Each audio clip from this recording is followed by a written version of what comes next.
Welcome to the Deep Dive, provided by Thomas Allgeier and Freenis, based on the most relevant posts on LinkedIn about the AI for 2025. Freenis is a B2B market research company working with enterprises to optimize their campaigns with account and executive insights far beyond AI. You're tuning into the Deep Dive, and today we're taking on a buzzing topic from the heart of e-mobility. We've compiled insights from the Intercharge Network Conference 2025, or ICNC25, straight from the LinkedIn feeds of attendees and presenters. Our mission for you today is to cut through the noise and deliver the top trends that emerge from this crucial event. That's right. The ICNC25 in Berlin brought together the entire EV charging ecosystem, focusing heavily on customer experience, interoperability, eRoaming, and the practicalities of high-scale charging. We'll be extracting the most important nuggets of knowledge so you can quickly grasp what's shaping the future of next-gen vehicles and mobility. Think of it as a direct feed from the conversations that matter, helping you understand not just what happened, but why it's significant. Okay, let's unpack this with our first big theme: the push for unified standards, true interoperability, and clear transparency across the charging landscape. These are crucial for mass adoption. Absolutely. And a key announcement came from Hubject. Philip Fischbacher highlighted this. They officially joined the eRoaming Foundation. Okay. This move aims to push a unified roaming standard, specifically the OCPI protocol. OCPI. Yeah, and really simplify integrations across the industry. Laura Schwartz also noted Hubject CEO Christian Hahn signing the contract for this. It's about, not splitting efforts and driving innovation faster. That makes total sense. Fewer hurdles means smoother experiences for everyone. What else did we see in this space? Well, we also saw Keysight Sign Lab. Alexi Telligent was talking about this, showcasing their testing solutions. Ah, the testing side. Important. Crucial. Yeah. Their focus is on advancing critical areas like plug and charge, ISO 1FEV11820, V2G. Vehicle to grid. Exactly. And ensuring seamless roaming through proven interoperability validation. Rafael Fail also highlighted the importance of these standards. This is about making sure all these disparate parts actually work together reliably. Yeah, you need that proof. And for the end user, transparency is massive. We heard about BMW's efforts here. Indeed. Layla Roche from BMW used the Tech Village to discuss their work on making public charging prices more transparent. That's a big pain point. Definitely. It directly addresses improving accessibility and reliability for customers, which, practitioners consistently called out as needing improvement. So what does this all mean for you, the tech professional listening? Well, it means the industry is actively building the foundational plumbing, reducing friction, and creating a more predictable environment. For developers and consumers, it's about moving from if to how we can cooperate, as Alec Pristovnik from Trident's put it. Okay, how we cooperate. Interesting. Let's move to theme 2. Here's where it gets really interesting, the new tech and innovations on display. What caught attention at the conference? One standout was HeyCharge. They launched offline roaming right there in Berlin. Offline roaming. Yeah, Chris Cartier explained this presents internet-free EV charging functionality. Internet-free charging. That's quite a paradigm shift, especially in areas with spotty connectivity. Exactly. It's a practical approach to resilience and simplicity, ensuring you can charge even without a constant internet connection. What about bigger hardware innovations? Anything tackling the grid itself? Definitely. XCharge Europe introduced their grid-linked DC charger. Carolina Medeiros highlighted this as a significant step. Grid-linked DC, what's special about it? It integrates battery storage, features a 215 kilowatt buffer that minimizes grid demand to around 50 kilowatt. Wow. Okay, so it smooths out the load. Precisely. It also boasts a liquid-cooled safety architecture and a modular battery design for high availability. This solution is already proven in North America and now meets EU standards. It offers businesses a way to reduce costs and accelerate electrification without waiting for those slow grid upgrades. That's brilliant, leveraging on-site storage to ease grid strain. Sure. Smart. And Hubject itself had some interesting demos in their tech village, right? They certainly did. Ooh. Jero and Jonker invited attendees to experience innovations like plug and charge direct with ad hoc payment. Ad hoc payment too. Okay. And plug and charge remote, which even works for non-15118 legacy chargers. That's useful for older hardware. Very. They also showcased contract data visualization directly on the charger display and a bidirectional charging setup that was actually powering the stage equipment. Powering the stage. That's a cool demo. Yeah, it demonstrates tangible progress in making charging more intuitive and versatile. These product releases really show the drive towards more robust, flexible, and user-friendly charging solutions, addressing immediate pain points and future needs for grid integration. It sounds like a lot of these innovations don't happen in a vacuum, though, but through deeper connections. How was the spirit of collaboration at ICNC 25? Collaboration momentum was a very visible undercurrent. You felt it throughout the conference. Many posts framed ICNC 25 as a place to initiate and deepen ecosystem partnerships that are shaping infrastructure rollouts. So real deals, real connections being made. Seems like it. Josie Jennerman from LE Mobility, for example, highlighted their integration of LogK's charge and fuel business. Okay. This is about offering comprehensive fleet solutions that bridge that transition, from combustion engines to battery electric vehicles. Helping fleets manage both during the changeover. Makes sense. So strategic alliances are clearly paramount. Absolutely.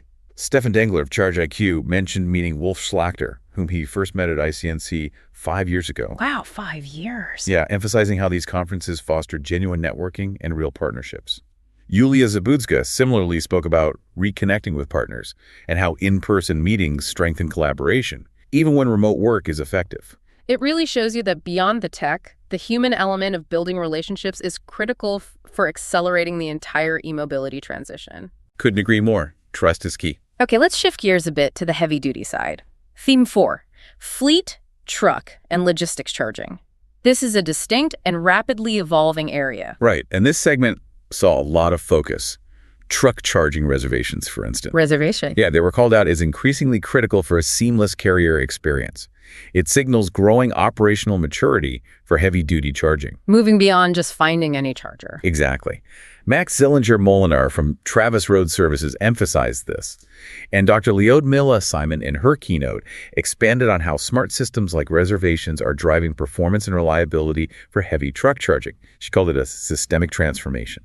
Systemic transformation. Big words. That's a huge operational change for logistics companies. What about the smaller scale, like home charging for fleets? Still a headache, right? Definitely a practical pain point. A fleet home charging reimbursement program was showcased. Interesting. Availability plan for Germany, France, Belgium, the Netherlands, Norway, and Ireland, as shared by Charlie Cook. Covering a good chunk of Europe, then. Yep. And Freddie Winterbotham from Right Charge invited operators to discuss improving electric vehicle reimbursement processes. It really underscores those practical fleet cost management needs. Getting the admin right is crucial. And we saw real-world proof of concept for electric fleets, too, not just plans. Yes, absolutely. Renee Steinhaus announced that Einride's electric truck for REWE in Berlin hit the 1 million kilometer milestone. 1 million kilometers on electric. Yeah, demonstrating tangible decarbonization progress in real operations. And in a similar vein, Konstantin Schwab celebrated Fernride's autonomous truck reaching 1 million kilometers too. Autonomous as well. Highlighting momentum toward connected, automated logistics and emphasizing the critical role of software and autonomy. And Sebastian Fleischhacker provided an interesting perspective, didn't he, from a bus driver? Yeah, that was great.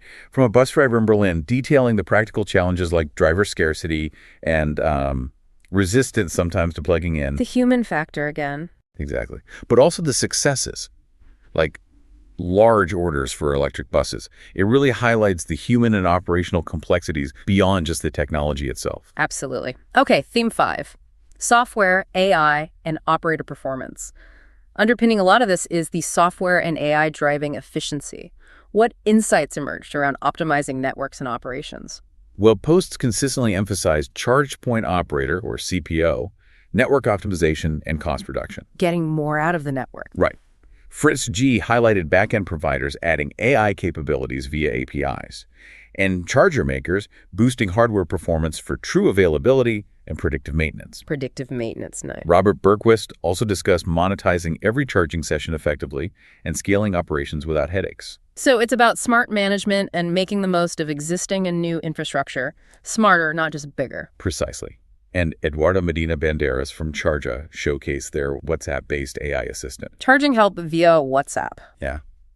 He advocated for interoperability to deliver simpler, more reliable driver experiences, arguing that the EV transition isn't just about deploying more chargers, Right. but delivering better experiences for drivers, making it easy. This really underlines the importance of intelligent systems, not just for the back end, but for the immediate user interaction, making it less intimidating. Totally.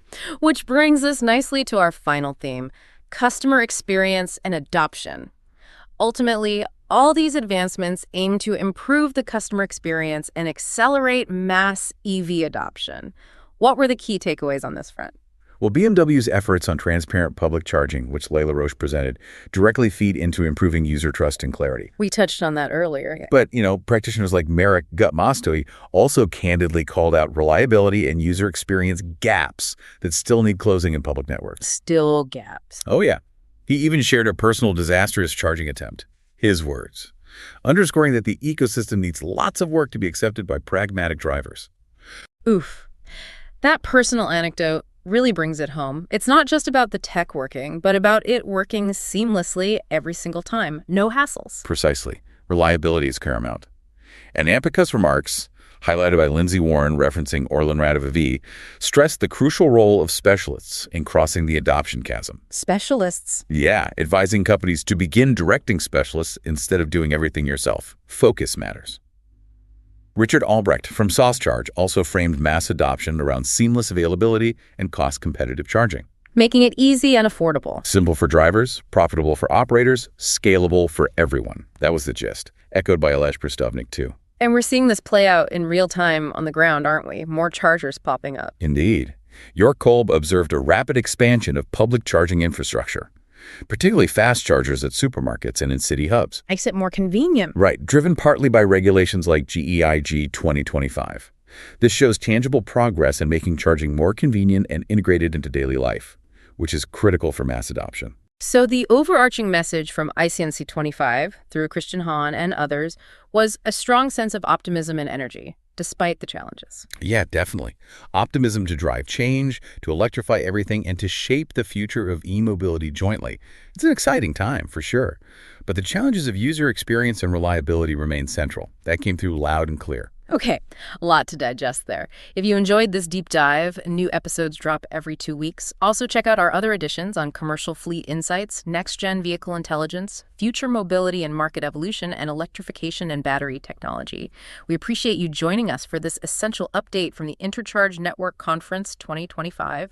It's clear the e-mobility industry is advancing rapidly. Strong focus on technical standards, innovative products, strategic partnerships, it's all happening. But as we reflect on the breakthroughs and, those persistent challenges in user experience, it raises an important question for you listening. How do we ensure that in our race for technological advancement, we genuinely prioritize the everyday driver's seamless, reliable, and equitable charging experience, really making sure no one is left behind in this transition? A crucial question for the industry to grapple with. Absolutely. Until next time, keep exploring, keep questioning, and keep driving the conversation forward. Thank you for listening, and remember to subscribe for more deep dives.